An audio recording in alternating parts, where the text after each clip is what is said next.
Video like जरूर कर लीजिए और ऐसे वीडियो लगातार फ्री में पाने के लिए चैनल को तुरंत सब्सक्राइब कर लीजिए और बेल आइकन को जरूर टैप कर लीजिए ताकि आगे भी सारे वीडियो आपको मिलते रहे। यूट्यूब में फॉलो करते हैं तो प्लीज ये वाला फ्री टेलीग्राम चैनल जरूर ज्वाइन कर लीजिएगा। सारे नोटिफिकेशन सारे अपडेट यहीं पे आते हैं, ध्यान रखिएगा। नमस्कार दोस्तों, स्वागत है आप सभी का ऑनलाइन एग्जाम प्रिपरेशन पर which is the part of study for civil services.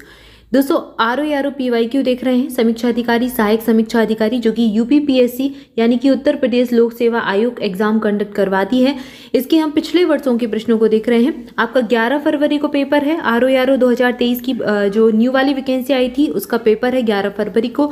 तो यहाँ पर हमने सबसे पहले क्या किया था, सिलेबस डिस्कस किया था, उसके बाद हमने PYQ पढ़ना स्टार्ट किए थे और ये हमारे काफ़ी सारे हो भी चुके हैं। मतलब हम ये सब्जेक्ट वाइज लेकर चल रहे हैं, तो हमने काफ़ी सारे सब्जेक्ट पढ़ लिए हैं। 2-3 सब्जेक्ट बचे जैसे कि पॉलिटी अभी बचा हुआ है और अभी हम मिसलिनियस देख रहे हैं, आर्ट एंड कल्चर वगैरह।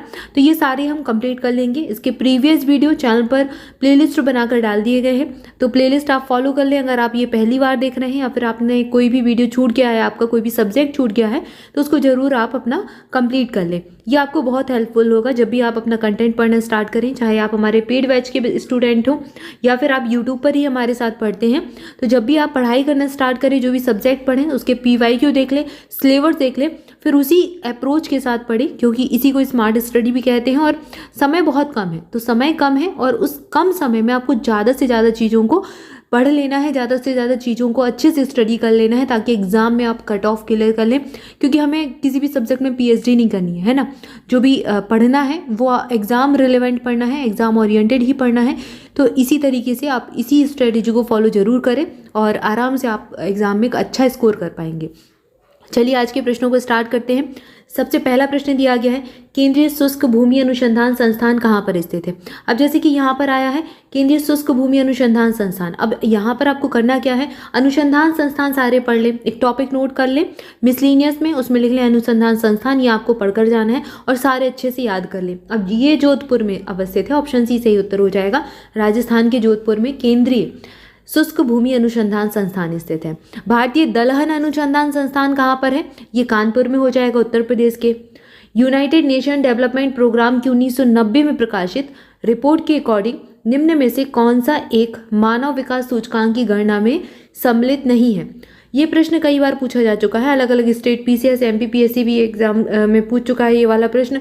UPSC ने भी पूछा हुआ है और UPPSC, अब UPSC को फॉलो करता है अन्य स्टेट PCS वगैरह, जैसे कि UPPSC तो मोस्टली UPSC को ही फॉलो करते हैं, उसी के ट्रेन पर चलते हैं। तो ऐसे प्रश्नों को आपको थोड़ा ध्यान देना है। ये ऐसे प्रश्न हैं कि एक बार याद कर लिया हमेशा के लिए याद रहेंगे। नगरीकरण इसमें शामिल नहीं है, बाकी प्रति व्यक्ति आय, साक्षरता और जीवन प्रत्याशा की गणना इसमें की जाती है। अगला प्रश्न है, समस्त विश्व में 17 नवंबर को विश्व COPD दिवस के रूप में मनाया जाता है। कब मनाते हैं, 17 नवंबर को। COPD का फुल फॉर्म क्या है, COPD C for chronic obstructive pulmonary disease, ये इसका फुल फॉर्म हो जाएगा। तो इसको याद करना है, क्रॉनिक ऑब्स्ट्रक्टिव पल्मोनरी डिसीज, ये आपको इसका फुल फॉर्म जरूर याद कर लें, ठीक है। और 17 नवंबर को ये मनाते हैं। अगला प्रश्न है, विश्व में मदिरा का सबसे ज़्यादा उत्पादक कहाँ पर है। विश्व का पूछ रहा है, तो विश्व में मदिरा का बृहत्तम उत्पादक होता है इटली में, ऑप्शन बी सही उत्तर है। विकास के मानवीय पक्ष पर निम्नलिखित में से एक सबसे पहले ध्यान केंद्रित किया, तो किसके द्वारा किया गया, यूनाइटेड नेशन डेवलपमेंट प्रोग्राम यानी कि जिसको आप UNDP कहते हैं। UNDP संयुक्त राष्ट्र विकास कार्यक्रम के द्वारा सबसे पहले विकास के मानवीय पक्षों पर ध्यान केंद्रित किया गया था, ऑप्शन ए सही उत्तर है। अगला प्रश्न है, कुरियर सेवा से प्रतिस्पर्धा के लिए भारतीय डाक विभाग ने द्रुत डाक सेवा का आरंभ कब किया। ये 1986 में किया गया था। यहाँ पर 2 सूचियाँ दी गई हैं, क्षेत्र और कलाकार, जैसे कि ख्याल गायन से संबंधित कौन है, तो ये इसकी सूरज खां ही है। पखावज के हो जाएंगे अयोध्या प्रसाद, बीणा वादन से संबंधित हो जाएंगे सादिक अली खां और तबला वादन से संबंधित हो जाएंगे बीरू मिश्रा। तो पहला चौथा सही मिलान दिया गया, ये इन दोनों को थोड़ा सा बदल दिया। तो इस प्रकार से आर्ट एंड कल्चर में ये प्रश्न भी पूछे जाते हैं। टिड्डियाँ भारत में प्रवेश करती हैं, कहाँ से आती हैं, ये एक टाइम पर चलता है, एक सीजन चलता है जहाँ पे बहुत सारी टिड्डियाँ आ जाती हैं। ये पाकिस्तान के क्षेत्र से भारत में प्रवेश करती हैं। उस समय थोड़ा रहा होगा इनका प्रकोप, तो पूछ लिया प्रश्न को। और ये क्या करती है, कई सारी फसल खेत बर्बाद कर देती हैं। अगला प्रश्न है, निम्नलिखित में से किसने कालिदास की प्रसिद्ध रचना शकुंतला का पहली बार अंग्रेजी में अनुवाद किया था? ये थे सर विलियम जोन्स, इनके द्वारा किया गया था।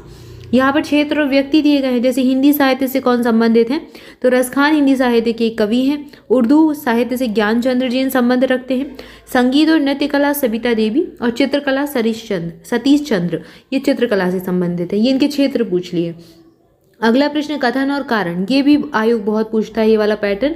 कथन दिया गया है, सूचना का अधिकार अधिनियम साधारणतः नौकरशाही में उत्तरदायित्व का मनोभाव बढ़ाने के लिए जिम्मेदार रहा है। इसका कारण दिया गया है, इसे वांछित प्रभाव उत्पन्न करने के लिए अभी मीलों तक यात्रा करनी है। तो यहाँ पर दोनों ही सही हैं, ये भी सही दिया गया है, ये कथन भी सही दिया गया है, लेकिन ये इसके कारण नहीं है, मतलब इसकी व्याख्या तो ये नहीं कर रहा है, इसका कारण नहीं हो सकता। तो ऑप्शन बी सही उत्तर चुन लेंगे। कथन दोनों सही हैं, परंतु आर एक ही सही व्याख्या नहीं है। ठीक है। अगला प्रश्न है, निम्नलिखित में से किसे महारत्न का दर्जा नहीं प्राप्त है?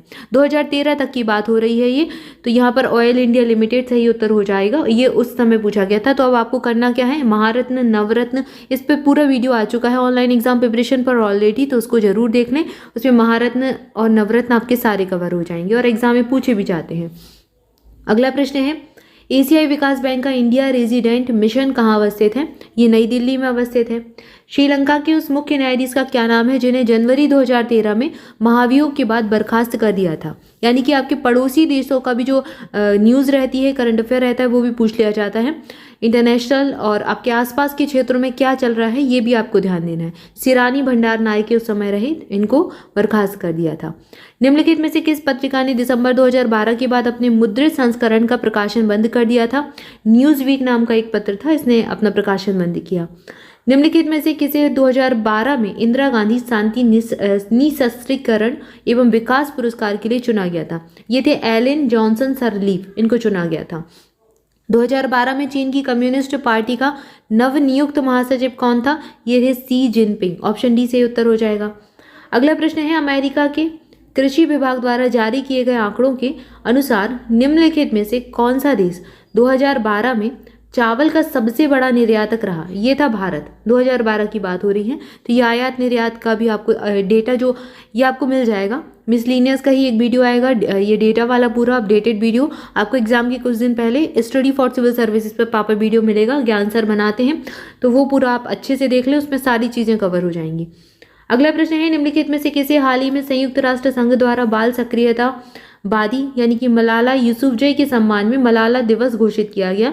तो चाइल्ड एक्टिविस्ट है मलाला यूसुफजई, पाकिस्तान के हैं और इनको आप जानते ही होंगे, काफ़ी न्यूज़ में भी ये रहती हैं।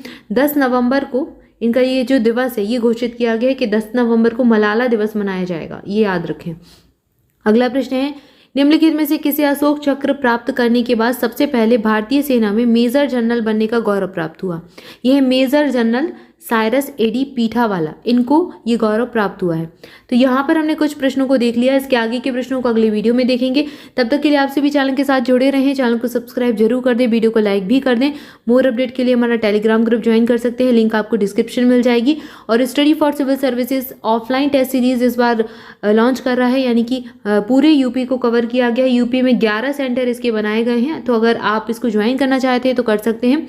और इसकी एडमिशन ऑलरेडी स्टार्ट हो चुके हैं। इसके लिए आपको पूरी डिटेल आपको टेलीग्राम पर मिल जाएगी, लिंक आपको डिस्क्रिप्शन में दी गई है। Thank you for watching this video, thank you so much.